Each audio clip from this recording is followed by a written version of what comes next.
This is EVE Online, a massively multiplayer online spaceship game which is probably best known for two things: making headlines about its massive in-game conflicts involving tens of thousands of players, and its incredibly realistic in-game financial system which can make losing a virtual spaceship just as consequential as losing a phone or a car in the real world. Countless magazines and even much more successful YouTube channels have talked about these two factors individually, but where I think they get really interesting is where they merge together. For a game about spaceships set 21,000 years in the future, EVE is surprisingly realistic, and that realism extends to these massive wars in the sense that they are expensive. The in-game currency called ISK has an approximate exchange rate of $6 per billion in-game ISK. Although it must be mentioned that trading this in-game currency directly back and forth for real-life money is actually against the rules of the game, for now at least, and will get you banned. Even still, this shows that in-game assets have a very tangible real-world value on the gray market. So, when you see headlines about trillions of ISK being lost in one of these epic battles, it gives you an idea of just how expensive it can be to wage entire wars in EVE Online. But this all begs a question: who or what funds these wars? With a price tag of hundreds of thousands of real-world dollars and nothing but virtual space pride in return, it doesn't sound like a very good deal, right? Well, it's time to learn how space money works, and if you enjoy this video, please consider liking and subscribing for new videos like this one made every week. Okay, so there are three interesting and unique ways that major wars have been funded over the past 2 decades that this game has existed, but let's start with the most basic one. This game is home to a selection of mega corporations that are run entirely by players, similar in many ways to guilds in World of Warcraft, only on a much larger scale. Now, the largest of these corporations effectively run like nation states. They have defined borders, a standing military, taxation, industry, and of course, command structures. These large institutions will inevitably butt heads with other similar entities over resources, territory, or, just for fun. At the end of the day, it is a video game, so the reasons to go to war can simply be to entertain the members of these corporations. Now, what will normally happen is that these individual participants in these wars need to provide their own combat ships, funded out of the money they make in the game themselves. But if these ships are lost in battle, the mega corporations will pay to replace them. They do this because ultimately they will need manpower to win these wars. Ensuring that people aren't too afraid of losing their ships means that their players will keep logging in and YOLOing into these devastating space battles. Now, these ship replacement programs, or SRP, will often be funded by the taxes collected from these corporations during times of relative peace. The industrialists get given a safe and secure piece of territory to conduct their business, and in return, they need to pay a portion of their profits to a central authority, which will then fund a military program to maintain or potentially even expand this protected territory. Effectively, it's exactly the same as what happens with every government ever in the real world. Now, this is fine in theory, but oftentimes these industrial entities don't have the capacity to wage war themselves. In these circumstances, they can call on mercenary entities that do nothing but wage war on other people's behalf for a fee. Again, not overly dissimilar as to what happens from time to time in the real world, with military contract corporations like Academy performing a very similar function. Now, so far we've been looking at the relatively minor wars, the ones that might be a big deal to the players of the game and the shit posters on r/EVE, but are not exactly that remarkable to an uninvolved onlooker like you or I. But this all changed around 5 years ago. You see, EVE's economy is so realistic and so diverse that at one point there were virtual casinos in the game. These were founded, funded, and operated entirely by regular players using the in-game currency. Of course, these casinos generated massive profits, just like most of them do in the real world. Now, these in-game profits were great and all, but there really wasn't much that they could do with them on an individual level. That kind of money can buy every spaceship in the game many times over, so they needed something grander to put their money towards. The logical answer was to sell the in-game money for real-world money, whether it was allowed or not. Sure, they risked getting banned from a video game, but the collective total of ISK that these casinos generated was worth millions of dollars. So, that was a risk that a lot of these casino owners were willing to take. This was especially convenient, given that the thousands of transactions that the casinos handled daily were the perfect cover for in-game money laundering. It was almost impossible to distinguish between transactions that were legitimate and those that weren't. Again, very similar to casinos in the real world, which are continually in the news for being centers of money laundering. However, the more honorable casino owners decided to use their space dollars to buy something not available on the public market: influence. 2016 kicked off the so-called casino wars, as the I Want ISK online casino funded a coalition of players to wage war on the single most powerful corporation in the game at the time, which had wronged the casino in a previous business deal. In reality, all of these other player-run organizations were looking for any excuse to go to war in an attempt to bring the Imperium, as it's known, in check. They simply lacked the financial backing to undertake such a significant challenge. But with the casinos writing the checks as a way to prove a point as to what happens when you dishonor a business deal, one of the most devastating wars in the game's history was enabled, which in turn gave us PC Gamer articles about spectacular space battles. And yes, the financing behind it might have been a little less spectacular, but that doesn't mean that it's any less interesting. Now, shortly following this war, the developers of EVE Online decided to put an end to these player-run casinos. Now, they said they had their own reasons, but most players speculate that it was a combination of wanting to cut down on the trade of in-game money for real money, and also as a response to player backlash over these entities having too much power over the game.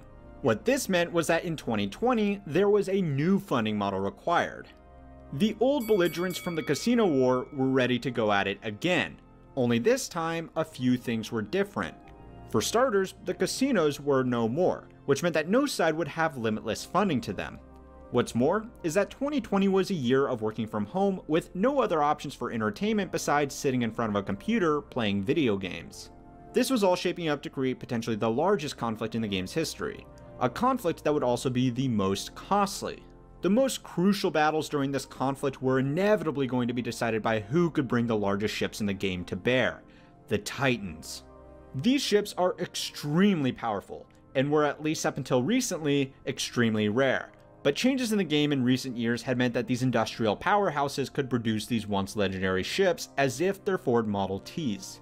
This didn't mean that they were any less expensive, however. It just meant that the powers that be had to bring more of them to keep up with their opposition. The side that had been previously funded by the casinos were happy to fund this war in the traditional way, using the tax money they had collected over the years of peace and prosperity to foot the bill for these battles. But the Imperium had a better idea. They had seen how finance had decided their fate in 2016, and were keen to ensure they were economically dominant going into the war of 2020. So, they once again looked to reality for inspiration. War bonds are often issued by governments during periods of all-out conflict. This is because modern wars are expensive, and raising taxes is often impossible if the entire economy has been dedicated towards the war effort. So, government bonds are issued so that people can invest their money in their own nation's victory. The Imperium did exactly this. They sold off a series of bonds that would pay interest to their own members. This was obviously great for the Imperium itself because it got the much needed capital injection it needed to go off and fight the war, but it was also great for the members of the group as well. Scams and financial fraud are commonplace in EVE, and there is no regulation about taking someone's stuff and never giving it back. In fact, these types of swindles are probably the thing that EVE is third best known for. But while having a totally unregulated financial system is great for cool stories, it's terrible for investing. Because, well, anything you invest can and likely will just be stolen off you, so why bother? These war bonds presented an opportunity for players to invest in an asset that didn't have quite the same risk of being stolen. For clarity, the Imperium would be fully within their rights to turn around and tell these investors to get stuffed, but the hit to their entity's reputation would likely not be worth it, especially if they ever wanted to sell war bonds again to fund future wars. Now, that doesn't mean that these in-game financial instruments are totally without risk. If the Imperium gets destroyed in this ongoing war, well then, these bonds aren't going to get paid. In the real world, credit analysts call this sovereign risk, and it's no less important here as it is in the land of internet spaceships. EVE Online really is a rabbit hole. The more I try and research this video game and its financial systems, the more stories the community in the game reach out to share with me. So far in this series, we have already explored how the massive wars that you hear about in gaming magazines are funded using everything from in-game casinos to war bonds. We have also explored how the game has its very own tax havens, and how they are causing the same kind of issues that tax havens do in the real world. EVE Online's economy is so large and complex that it truly does rival some small nations. What's more is that its systems are so realistic that they can genuinely be used to model real-world economic systems far more effectively than even the most expensive models used by governments, universities, and financial institutions. Part of this is by design, but it may not all be for the best. In an interview with the founder and CEO of EVE Online, it was revealed that the marketplace in EVE, where buyers and sellers will trade items, was actually copied off the NASDAQ. You see, way back in 2002 when this game was first being developed, the creators knew that enabling free and effective trade between players would be key to making the game truly immersive, as opposed to similar games at the time that relied primarily on trading with non-player controlled characters that would offer fixed predetermined prices. So, they needed to develop a system to make this happen. There was RuneScape, which offered its now legendary trade squares to players looking to exchange their wares. But the issue was that RuneScape servers were only home to a maximum of 2,000 players at a time, whereas EVE is hosted on a single server with a hypothetically unlimited amount of players. Trade was also not nearly as critical to day-to-day life in RuneScape as it was going to be in EVE Online. However, those trade squares did give the game developers some ideas. You see, the swarms of players shouting at each other the items they wanted to trade for what amount of money felt reminiscent of something: a stock trading floor. What they needed was a futuristic equivalent of this, something that could handle exchanges of more items more frequently without the need of players to shout at each other in one location. Fortunately, something like this did exist in the real world. It was the NASDAQ. The NASDAQ is a stock exchange, just like the New York Stock Exchange or any other stock exchange around the world. But at the beginning of the 21st century, it was fairly unique because it did not have a normal trading floor. In fact, all of its trades were handled digitally. This was especially impressive, considering the exchange first launched in 1971, which was well before most people had easy access to computers, and the internet was about as foreign to most people as the Large Hadron Collider is to us today. Either way, the NASDAQ efficiently and transparently displayed thousands of companies to millions of users, which was absolutely perfect for the developers of EVE Online. The market in the game looks like this. It lists bids and offers, quantities, how long the orders have been in the market, and what the trading price history of each individual item has been. This means that the market in EVE has a lot more in common with a stock exchange than it does, say, a trade window in most other RPGs. And this gives us a fantastic excuse to talk about market design. You see, we interact with markets all the time in our everyday lives. There are the obvious ones like firing up Robinhood to buy shares off the stock market, but also the ones that are more subtle by design. Take something like Uber Eats, for example. Now, something like Uber Eats is a fairly robust digital marketplace. It brings together hundreds of different sellers with millions of different buyers, and even has the added complexity of mixing the exchange of money and goods in with a service which is the delivery of those goods. Uber Eats has to present a lot of different information to a lot of different people, but it does selectively omit some of that information. There is no publicly available record of how much your butter chicken has sold for over time. There's also not a visible list of who is offering the lowest price for a cheeseburger, or a record of how many items traded when. All of these are features that may very well impact people's purchasing decisions, but ultimately, Uber Eats is a consumer marketplace. So, leaving this information out leads to more people just going, "Fuck it, I deserve this 1 AM kebab," which ultimately means more revenue for the businesses involved. This kind of deliberate market inefficiency also extends to our old RuneScape trade square. A potential buyer would have no way of knowing that the bow they are paying 10 gold for was being offered for sale by another player for 5 gold before they logged in. Likewise, that seller would have no way of knowing that there's someone on a different server that's willing to pay 15 gold, because this market system of shouting out bids and offers in one location at one time doesn't make that information available. Now, of course, given that the market in EVE Online was built off the model of a stock market, a type of market that craves access to information beyond all else, all of these limitations of these other examples are not present in this game. All of the players can access all of the information about trading history of all of the items in the game just by looking it up, if they are so inclined. This market efficiency is the foundation of the economy that all of these YouTubers, including myself, keep harping on about. Without a reliable way to effectively exchange essential goods, people would be forced into gathering those goods themselves. Without a market to facilitate exchange, you would find that if you wanted to fly a certain ship, you would have to go out and mine the materials to make the components to then build that ship. The same goes for all the modules that you would need to put on that ship. And in a game as large and dynamic as EVE Online, that could be a little bit intimidating.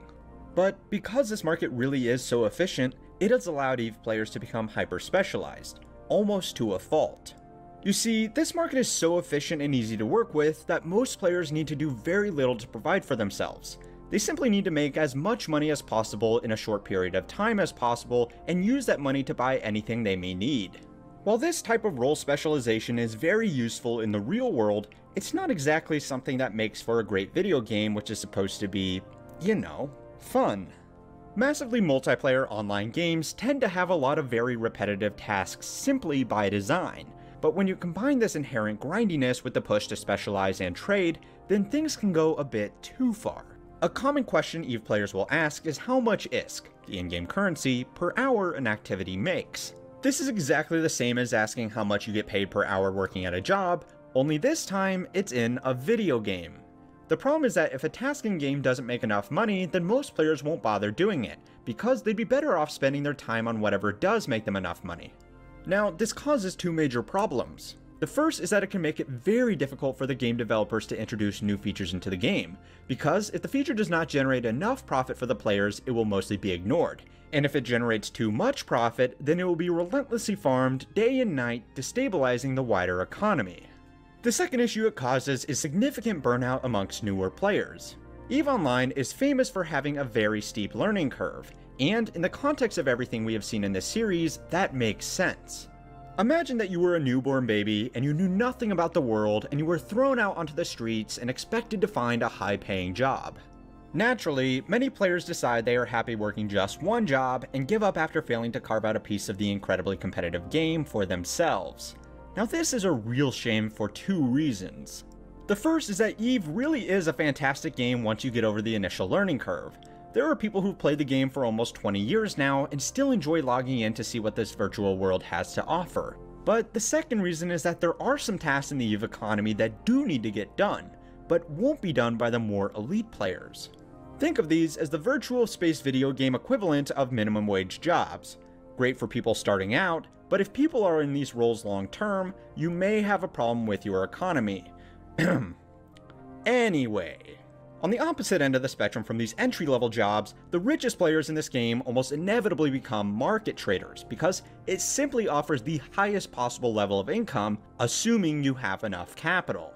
These players will create multiple accounts in-game that don't even fly spaceships anymore. They simply sit in trade hubs across the virtual galaxy and trade in-game assets speculatively back and forth with one another. Some of the wealthiest of these traders have in-game assets that would be worth the equivalent of millions of real-world dollars, if only they were allowed to exchange them without breaking the game's rules, although this might actually be about to change according to the game's CEO. Either way, in a game that is famous for financial fraud, the reputation of these ultra-wealthy individuals is very important amongst their peers. Why? Because it allows them to borrow assets off each other. Why is this important? Because it allows them to short sell. The most famous example of this occurred when the changes to mining in the game were announced by the developers, which would make raw materials far more easy to extract. Now, normally you would expect that to push the price of these resources down, and this expectation was shared by most of the market speculators in the game at the time.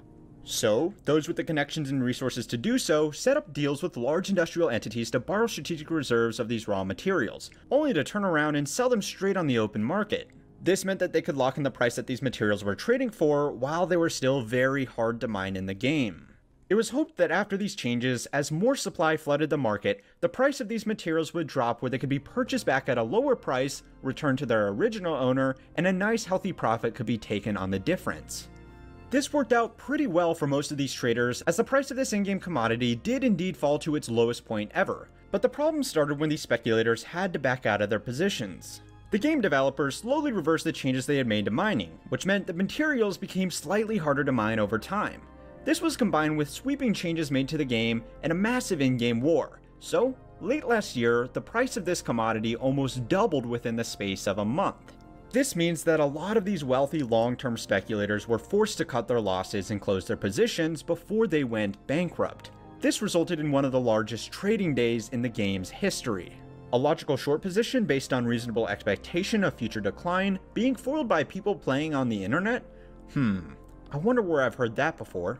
Now, you might ask, why didn't these speculators just not pay the people they borrowed off back? At the end of the day, scams in EVE are commonplace and widely accepted. Well, as we saw earlier, reputation is everything for the uber-rich in EVE Online. Sure, they might lose a few trillion ISK on this deal, but nobody would give them the facilities they needed to take short positions in the future, which would end up costing them a lot more.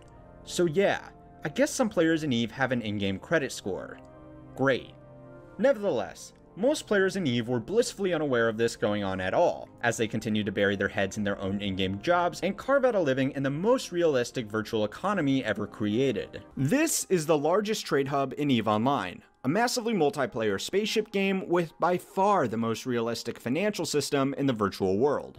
And this is downtown Manhattan, the largest trade hub in, well, the real world. These two regions of concentrated commerce have more than you might expect in common, and what has happened before in this virtual world might be a very good indication of what ends up happening here in the real world. But we are getting ahead of ourselves. In our last video in this series, we explored how EVE Online's massive in-game wars were financed, and, at a cost of hundreds of thousands or even millions of dollars, why they were financed. Now, a couple people reached out to me at the end of that video and said I missed a very interesting detail: the battle over the in-game tax havens. You see, when a financial system is as realistic as the one in EVE Online, it comes with the same unfortunate realities as well. Most notably, needing to work hard to make in-game money, currency inflation, and of course, paying taxes. So, to start off with, there are the taxes that we explored in our last video that are paid by the individual players on their income and paid to the corporations they are a member of. These are the taxes that in turn go on to fund the wars that make the newspaper headlines, so most of the members of these corporations have no problem paying them. Even if they do decide they'd rather not pay these taxes, it's as simple as finding or indeed forming a corporation with a 0% tax rate.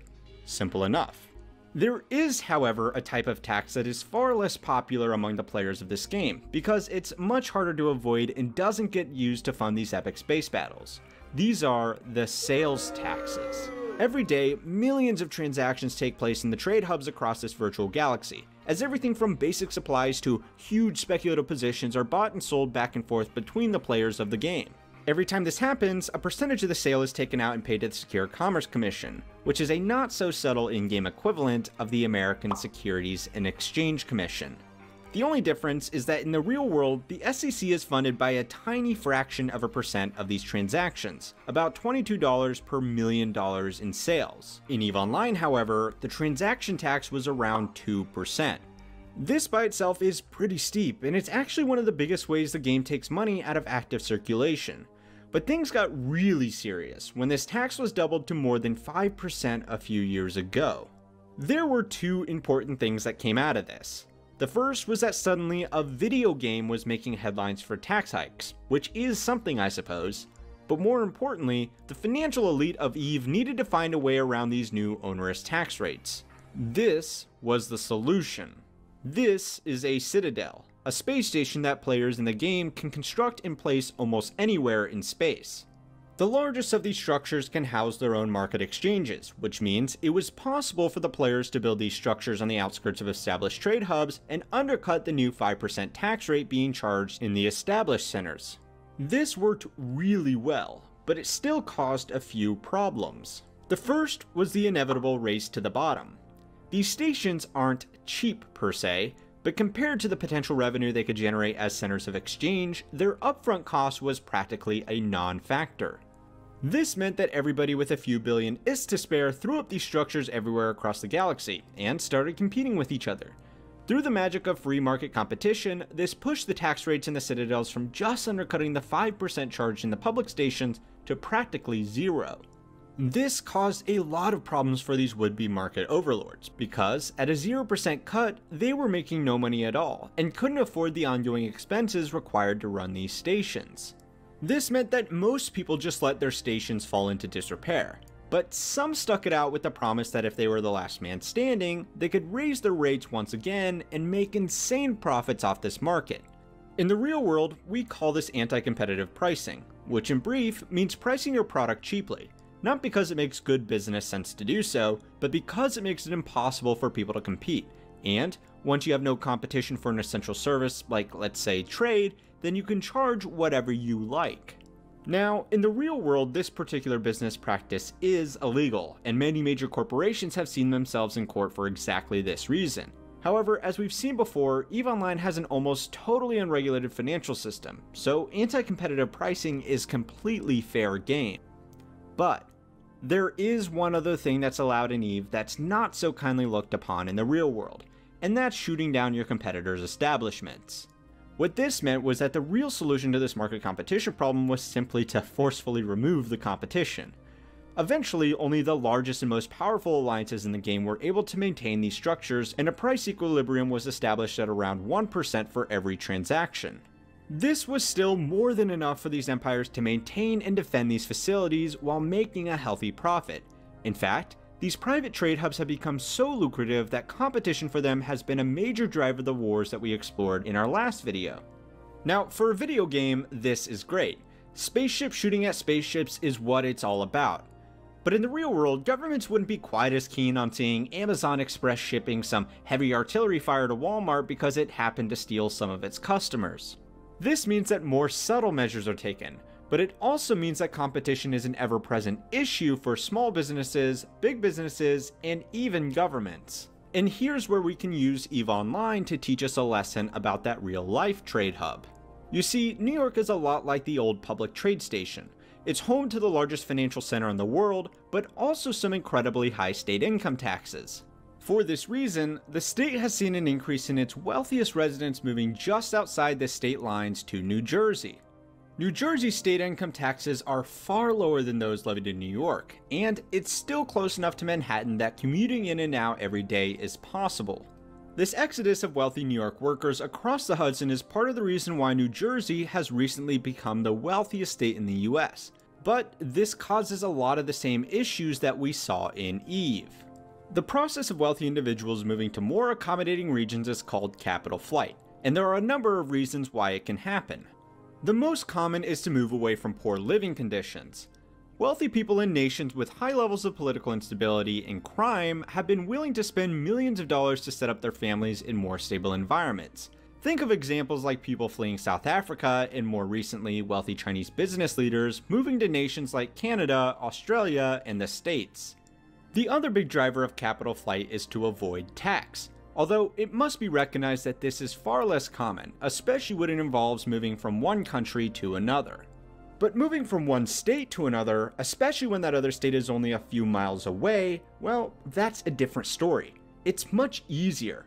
You don't need to change jobs, you are still amongst your friends and family, and your kids might even still be able to go to the same schools. Now, people moving just outside the commercial centers to avoid paying taxes sounds familiar, right? And so too are the problems. For starters, it becomes harder and harder to maintain public services when the people you are providing those services for are paying taxes in a different state. This means that governments are either forced to run budget deficits or tax the remaining residents more. But if they tax the remaining residents more, this will only accelerate the process of people leaving to avoid said taxes. Of course, the backup solution of waging war on the competition probably wouldn't go over too well here in the real world, but that's okay, because EVE can also give us a glimpse into the future of what happens when you just let this play out. Everything in this video game happens at a much faster pace than it does in the real world, where moving from New York to New Jersey might take a family months of selling their home, buying a new home, convincing their partner, and all that fun stuff. Moving across the borders in EVE might take a few minutes of travel in a spaceship. And what we have seen from this miniature model of the real world is more or less what you would expect. Most business is still done in the old trade hubs, and sure, it has lost some revenue to the low-tax competitors. But at the end of the day, customers from all over the galaxy, or maybe just the planet, know that this is the place where business gets done. And it's a big ask to convince those same customers to go out of their way just so you can enjoy slightly lower taxes. Of course, for really high value deals, you can pass some of these savings along to them. But more often than not, tradition and convenience trumps these marginal savings. So, good news New York, a spaceship video game says you're gonna be alright, and you can breathe a sigh of relief. This is a virtual spaceship in the video game EVE Online. There are tens of thousands of ships like this floating around the game, but this particular one is special. That's because it costs as much as a second-hand Toyota. Why? Well, we'll get to that. but the answer can actually tell us a lot about the state of our economy in the real world. Now, this is going to be the fourth and final installment in my series on EVE Online. I only ever planned to do one of these videos, but the more I started to learn about the game, the more the players reached out to me to tell me about some crazy business deal or economic system taking place within this virtual universe. But because I promised myself I wouldn't turn this into a channel where I exclusively geek out about video games, I am going to look at 3 smaller topics in this video so I don't feel as if I have left anything out.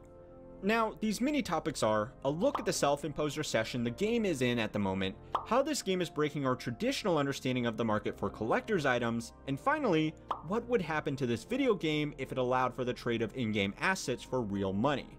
A few years ago, the galaxy within EVE Online was facing a problem: abundance. An abundance of materials, an abundance of fuel, an abundance of high-paying income sources, and an abundance of safe space to harvest these materials, fuels, and space shekels.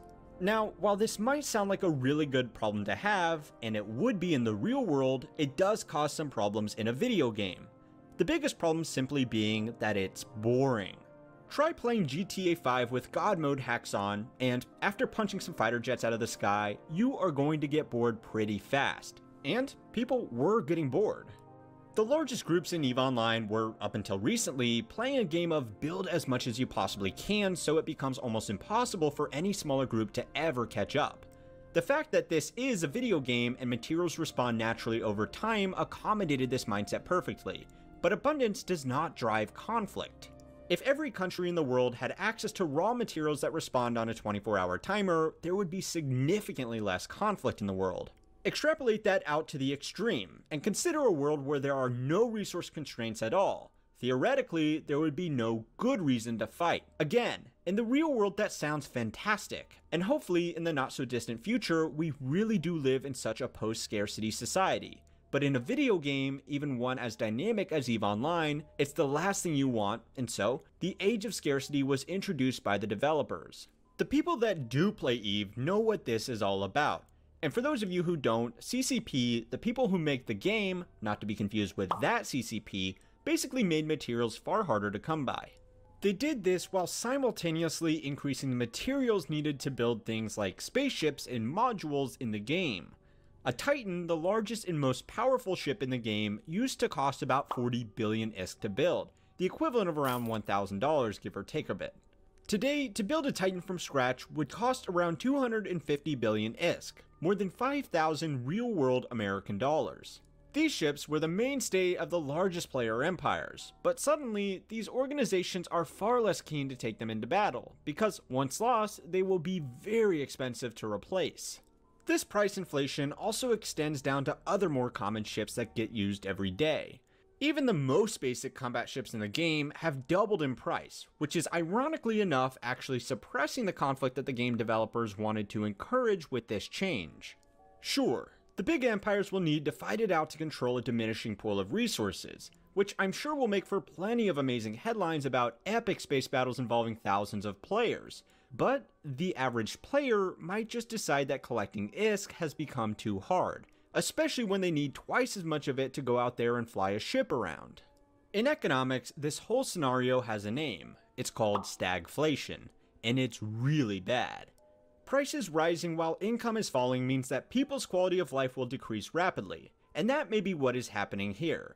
Since the introduction of the age of scarcity, EVE has seen a significant reduction in active players, because believe it or not, living in an economy that's going through such economic decline is not fun, even if it does involve virtual spaceships.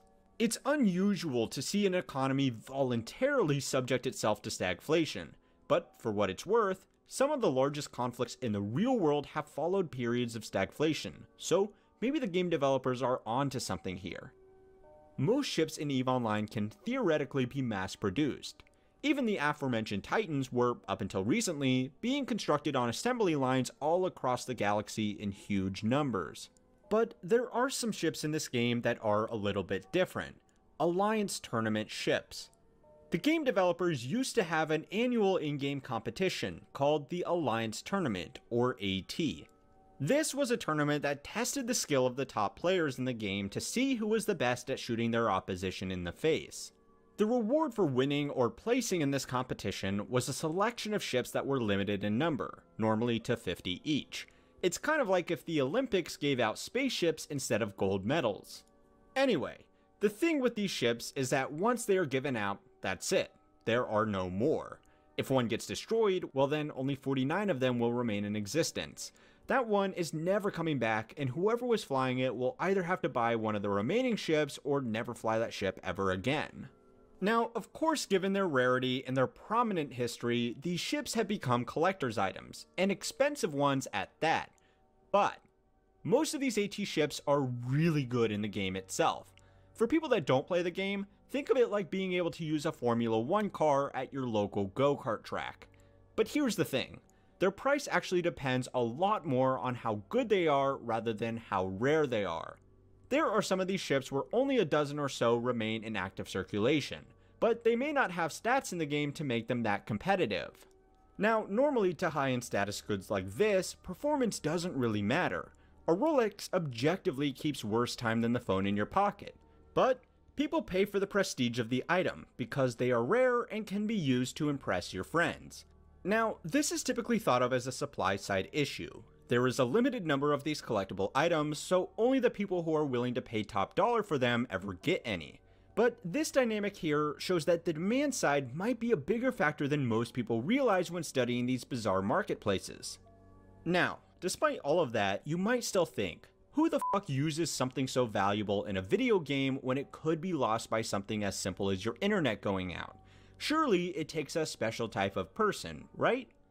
Well anyway, this is mine, and I'm very proud of it. Not really, but thank you to the anonymous viewer who let me borrow it to take this footage. I don't know why they did. Scams are totally allowed in this game, so I could have just kept this and he would have been out a $10,000 spaceship. Now, anyway, this crazy person explained that if they were given the opportunity to sell this ship for real money, they would probably take it. But unfortunately, the game does not allow for the sale of in-game assets for real money. In fact, the closest the game has ever got to allowing this is in their charity giveaways, the most well-known of which involved the YouTuber Scott Manley paying the equivalent of $30,000 for one of these ships in a charity auction using the in-game money. Keelan Darklight, the person that sold the ship to him, then used this in-game money to buy Plex. Plex is an in-game asset that can be used to play the game for free, or for a variety of other in-game services like decorating your ships. Keelan then took this massive pile of Plex and then gave it to CCP, the game developers, who in turn paid out the equivalent value of that Plex to a charity. A heartwarming story for sure, but what would happen if that Plex could be given to CCP and they would give you the money rather than handing it off to some charity? In an interview, the founder and CEO of the game said that this was something they might consider one day. But the thing is, the game has now been around for close on 20 years. There are some people who have played for a seriously long time and built up some seriously huge fortunes. Opening the floodgates to being able to convert those fortunes into something that could buy a house or a car rather than just internet spaceships is going to cause some problems in the short term.